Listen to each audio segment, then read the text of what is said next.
है। तो खुद सोचो जब 3 चेक इशू करें, कंफ्यूज हो कि बीआरएस के प्रैक्टिकल क्वेश्चंस को कैसे सॉल्व करें एंड आपको क्वेश्चन गिवन है बैलेंस एज पर पासबुक का, तो इसको कैसे सॉल्व करें समझ नहीं आ रहा। तो चलो आपके इस डाउट को सॉल्व करते हैं एंड मैं आपके साथ एक क्वेश्चन लेकर आई हूँ टीएस सूर्यवंशी बुक से। एक एक पॉइंट को मैंने आपके साथ डिटेल में डिस्कस करा है। ट्रायंगल वाले सिंबल पे क्लिक करके आप इसकी फुल वीडियो को, डिटेल वीडियो को चेकआउट कर सकते हो, ठीक। बाकी शॉर्ट में मैं आपके साथ डिस्कस कर लेती हूँ।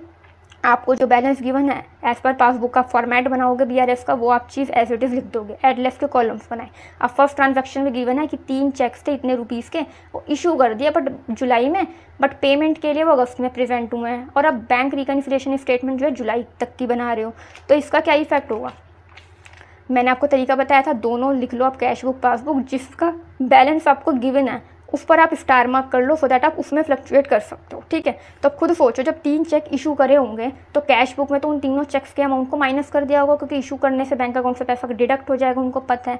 बट जुलाई में इशू करे चेक्स को, बट वो पेमेंट के लिए जुलाई में आए नहीं, जुलाई में नहीं अगस्त में आए हैं वो पेमेंट के लिए बैंक में, यानी जुलाई में पैसे डिडक्ट नहीं हुए हैं, तो पासबुक में कोई इफेक्ट नहीं पड़ा। अब दोनों का बैलेंस सेम करना है, इसमें जीरो और इसमें माइनस में 3 अमाउंट, इसके जैसा करना है चेंजेस आप इसमें कर सकते हो। तो इन तीनों के चेक्स के अमाउंट को भी माइनस कर दिया जाएगा, जो कि मैंने यहाँ लिखा है, राइट। बीआरएस में सेकंड में 500 650 रुपये का 2 चेक्स थे बैंक में भेजे गए कलेक्शन के लिए, बट पासबुक में रिकॉर्ड ही नहीं हुआ वो जुलाई तक। तो इसका देखो क्या होगा, जब 2 चेक्स इतने इतने रुपीज़ के बैंक में दिए गए तो कैश बुक में तो प्लस करा होगा ना, क्योंकि बैंक अकाउंट में पैसा बढ़ जाएगा, राइट। बट एक्चुअल में क्या हुआ, पासबुक में वो एंटर ही नहीं हुए हैं, तो यहाँ तो बढ़ा के दिखा दिए कि बैंक में पैसा आएगा कलेक्ट करके, बट इसमें रिकॉर्ड नहीं हुआ, एंटर नहीं हुआ, तो दोनों का बैलेंस डिफरेंट हो गया। अब इसके जैसा करने के लिए बैलेंस चेंजेस आप पासबुक में करोगे तो इसमें भी प्लस 650 और 500 कर दोगे, जो कि मैंने प्लस में लिखे हैं।